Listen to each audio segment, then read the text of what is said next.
What's going on, guys? It's BiggyBagHead here.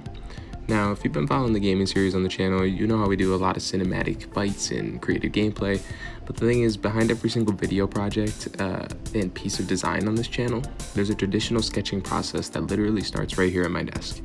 So, welcome to the official start of Art with Biggy.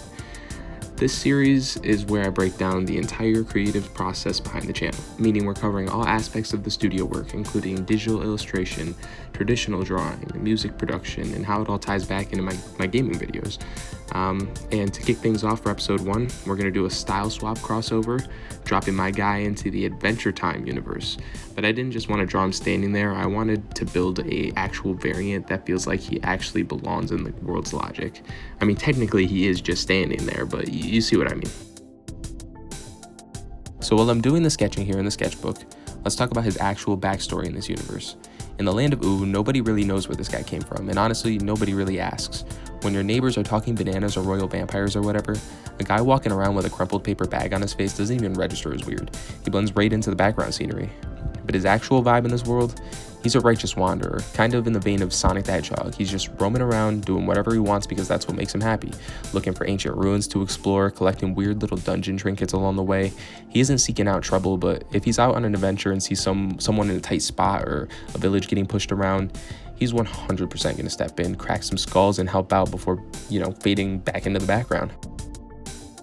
Now we got to talk about the donut emblem on his chest, because it causes some serious problems.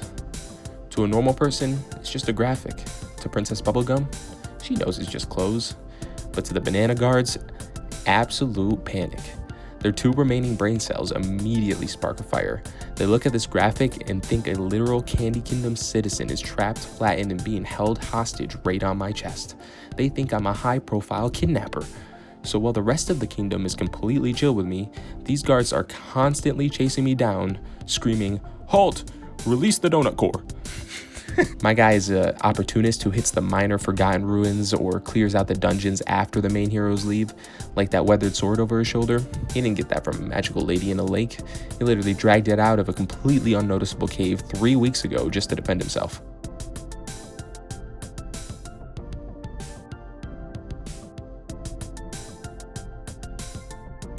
Alright, so once the physical blueprint is locked down in graphite, I snap a picture, bring it into Procreate, and start the digital ink and color pipeline.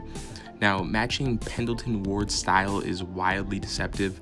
Like, you watch it and you think it's just super simple noodle limbs and basic shapes, but getting the actual weight, the posture, the balance right without sharp joints takes a lot of deliberate control. And, I was not expecting that when I went into this. You can see I'm not flawless when it comes to making artwork. I have to do a whole lot of, revisions and undos before I get the line the way I need it to be. But honestly, it's a little tedious in some ways, but also really satisfying in other ways. But for this one specifically, I wanted to make sure that I was doing it justice. So I tried my best to make sure I was getting the lines proper. The lights, what am I talking about?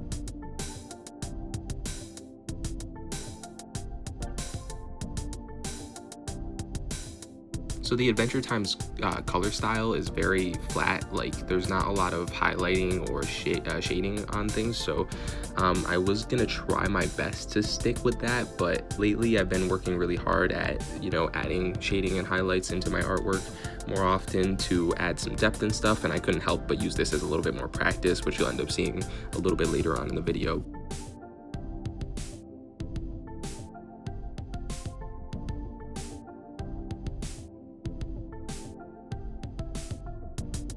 The crazy part is that BiggyBagHead actually does make an appearance in the series.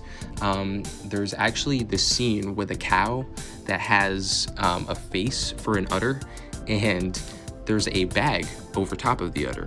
Now, this bag just so happens to be the very baghead you're looking at post-mortem. Pretty dark, huh? Yeah, but hey, at least he made it into the screen,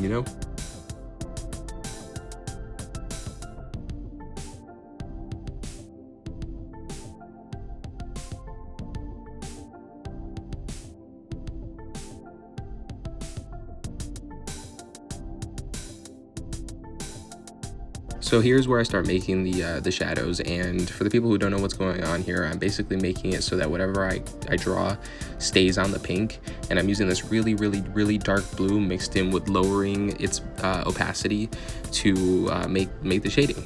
Just really thin lines under where I think the light would go, or where I just felt like it would go.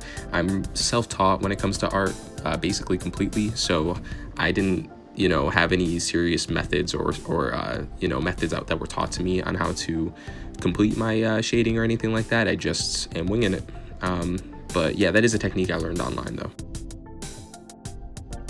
And there he is, the official native background wanderer of Vu, completely understood by the locals, but forever running from the world's most confused security guards.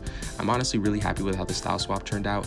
Let me know what you guys think down in the comments and tell me what universe we should invade next. Art with Biggy is going to hit the channel every single Tuesday, but consider today the calm before the storm, because tomorrow absolute chaos returns. So hit the subscription button and turn on that notification bell, because Sifu episode 3 drops tomorrow afternoon. Thank you guys for hanging out in the studio with me today. I'll see you tomorrow.